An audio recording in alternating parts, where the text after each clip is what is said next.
Você sabe o que é especulação imobiliária? Trata-se de algo muito importante discutido dentro da geografia urbana e que muitas vezes afeta a cidade onde vivemos, seja de forma negativa ou às vezes até positiva. Calma que eu vou explicar. A ideia desse vídeo é discutir o que é esse fenômeno, como ele ocorre e até onde devemos criticá-lo como nocivo para a sociedade, tanto do ponto de vista jurídico como geográfico. Para entender a especulação imobiliária, é necessário primeiro esclarecer a ideia de propriedade privada. A nossa Constituição de 1988 estabelece no seu artigo 5º, inciso 22, que todo cidadão tem direito a uma propriedade. É interessante como não só no Brasil, mas no mundo inteiro esse conceito é respeitado, sejam países de tradição liberal, sociais-democracias ou até mesmo países socialistas.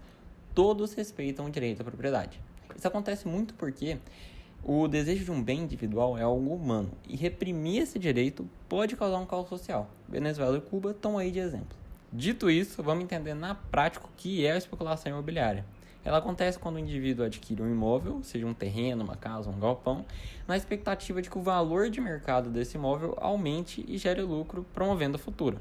No fim, é só um investimento a médio e longo prazo. Aliás, é importante saber também como ocorre o aumento no preço do imóvel. Geralmente, os investidores buscam áreas onde o investimento público está em alta e que, portanto, a malha da infraestrutura local também vai crescer. Isso aí vai valorizar o terreno onde o investidor está especulando. Agora, voltando à ideia do direito à propriedade, algumas pessoas dizem que a especulação imobiliária em massa ela é sim uma prática válida. Isso porque é direito do cidadão possuir um imóvel e que o Estado não pode impedir isso. Mas essa afirmação é equivocada. O direito à propriedade não é um direito absoluto. E para entender isso, a gente vai ter que entrar em outra premissa constitucional, que é a função social da propriedade. Esse princípio define que todo imóvel tem um objetivo social e que você comprar vários deles apenas como uma forma de investimento descumpre essa função e acaba trazendo diversos problemas na organização do espaço geográfico, do espaço urbano, das quais o nosso colega Pedro vai falar em seguida. Saindo um pouco do conceito jurídico, a gente sabe muito bem que a prática da especulação imobiliária nas cidades é algo bastante frequente, visto que oferece ao proprietário uma valorização dos lotes privados a partir dos investimentos públicos, o que politicamente, além de ser considerado algo injusto, traz diversas consequências geográficas para as cidades urbanas. O problema todo começa com o aumento no valor dos imóveis especulados, que assim propicia na falta de moradias para pessoas com menor renda, e na pior das hipóteses, pode até futuramente causar uma urbanização descontínua, ou seja, o Estado terá que investir em propriedades longe das regiões centrais, visto que os lotes localizados nessas mesmas regiões centrais viraram zonas de especulação. Isso significa que quanto mais pessoas começarem a comprar imóveis no intuito de especular, mais moradores de baixa renda começarão a se deslocar para as periferias, que sabemos que estão localizadas longe dos principais centros comerciais, e assim dificulta essas pessoas na entrada do mercado de trabalho. Um exemplo clássico brasileiro que ilustra os principais prejuízos da especulação imobiliária em massa aconteceu na cidade de Palmas, em Tocantins. Sabe-se que uma empresa internacional alemã financiou cerca de 6.000 lotes nas regiões centrais na tentativa de usá-los como incorporação financeira. É de se imaginar, o resultado foi rápido e com consequências terríveis, de tal forma que a cidade de Palmas se tornou uma cidade fragmentada, dispersa e repleta de vazios urbanos, já que grande parte dos lotes nas regiões centrais viraram zonas de especulação. Na tentativa de amenizar a situação, o governo de Palmas, no início do século XXI, lançou um conjunto de projetos urbanos que buscavam ampliar e melhorar as condições das moradias para pessoas de menor renda. Mas vamos combinar que, diante de tudo que aconteceu, ainda falta muito para a prefeitura resolver.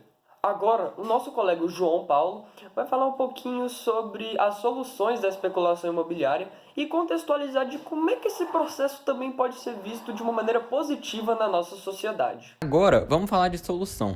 Em 2001, com a especulação imobiliária em alta e o crescimento de cidades com o mesmo problema de Palmas, o governo federal criou o que chamamos de Estatuto da Cidade. A principal função desse estatuto foi de delimitar exatamente o que a gente já tinha falado antes sobre a função social da propriedade. Caso o imóvel não estivesse seguindo a proposta social dele, o dono começaria a ser penalizado das mais diversas maneiras.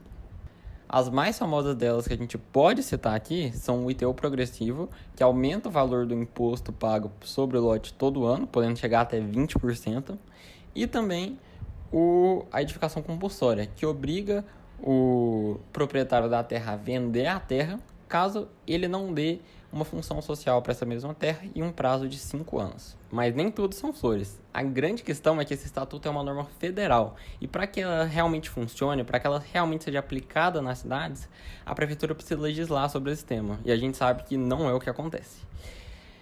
Então, essencialmente, a solução para o problema está em cobrar o sistema legislativo, o poder legislativo. Mas no fim, o que a gente pode absorver disso tudo? Que a especulação imobiliária, quando ela é feita em grande escala, ela é reprovável em qualquer situação. A cidade de Palmas mostrou pra gente o transtorno urbano que acontece quando se ignora a função social da propriedade. Mas é de extrema importância também concluir falando até onde essa prática pode ser considerada não só ilegal, como também imoral. Um exemplo clássico que a gente tem de pessoas que especulam imóveis, mas não interferem diretamente na construção do espaço urbano, são pessoas que pensam em uma velhice tranquila, por exemplo. Pessoas que compram 1 ou 2 imóveis apenas para especular como um investimento a longo prazo. Pensando também na crise do sistema previdenciário que a gente tem atualmente, e o triste fato de que muitas pessoas não vão conseguir se aposentar. Bom, eu espero que vocês tenham entendido mais sobre especulação imobiliária e que esse vídeo tenha cumprido a proposta. Obrigado a todos que ajudaram na produção e é isso.